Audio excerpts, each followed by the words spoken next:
Ian Richard Agar described that as a game of two hearts. Would you agree?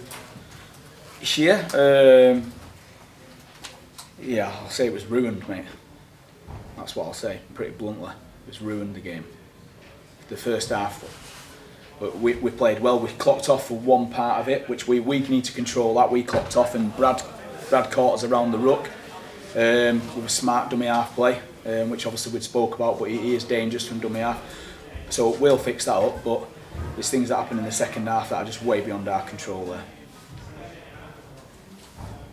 On about there was three big calls, I think, wasn't it? That really sort of changed the game.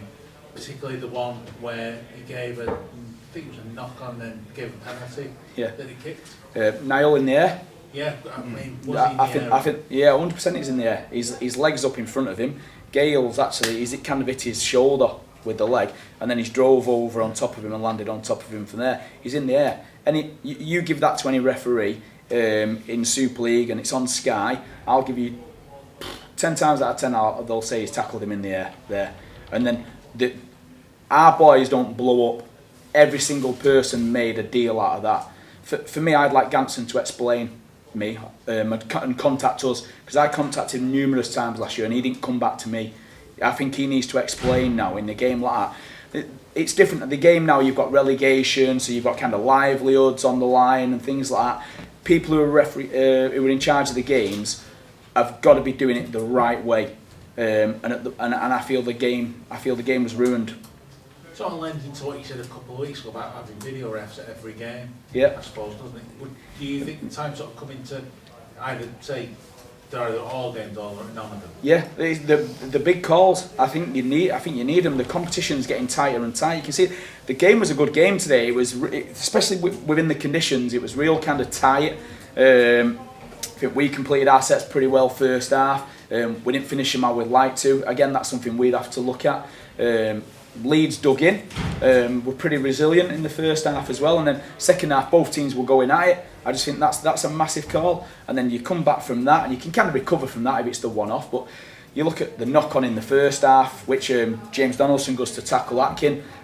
For all your money, it's our head and feed at a scrum, but it's not. We give it Leeds. They come off their try line.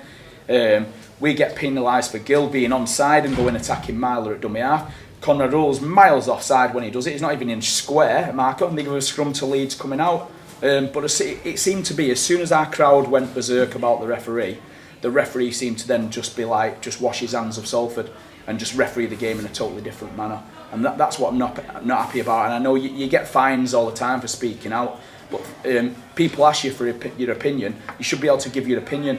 Ganson should come forward and say why he's putting people in charge of a game that can't control the game. Have you already contacted Steve about officiating this season? Yeah, last week. Yep. And did you get any sort of... I left it with Bleasy to deal with that. I contacted him a few times last year and he never got back to me, because we're not Wigan or we're not St Helens, so we're not important enough to deal with potentially. So this is refereeing decision side. How did your last perform? I thought the effort was outstanding, mate. I thought we lose Kristen Inu in the first 5 minutes with a torn calf. We then lose Yatesy to a head bin.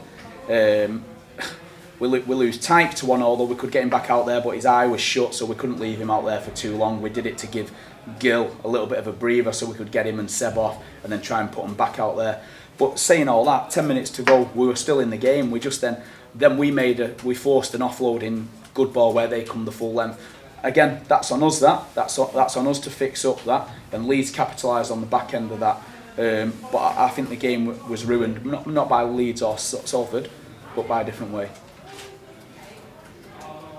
With the injuries you picked up there, it meant that Paul had to do a full 80 minutes. What do you make of this performance? Good, mate, good. People say he can't play 80. What's it? We've been trying to build him quite nicely, and this is the thing, and the interesting thing this year is we've got a new group of players and we're trying to build a team here and to compete. You can see they're already pretty resilient as a group already, and they'll work hard for each other, which is one of the main things we ask of them as a group. Paulie expressed that, playing 80 minutes. Gil Dudson did today. Seb did as well, playing big minutes again. And to be fair, they're struggling at times, but that's the game it's in, that when it's... and a bit of a mentality that you're going toe to toe with a team and a good team as well. Who've got a decent set of middles and the challenging, but they're pushing through that and competing hard for each other. Is there a chance you get Dan and Lee Moss back next week? Oh, we'll see. Hopefully in the week, mate. At the moment, it doesn't look like that, but it gives people an opportunity. Some guys have had an opportunity out there again today to play, and I thought their efforts were outstanding. Can't question any of the players for kind of effort.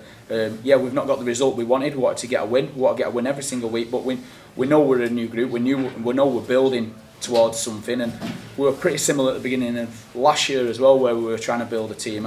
I figured out generally it's not kind of how you start, but how you finish in this competition as well. So I think we're going along in a reasonable way. There's a few things we need to iron out ourselves as a team, but there's like I say, we need to focus on just what we can control and not what we can't control.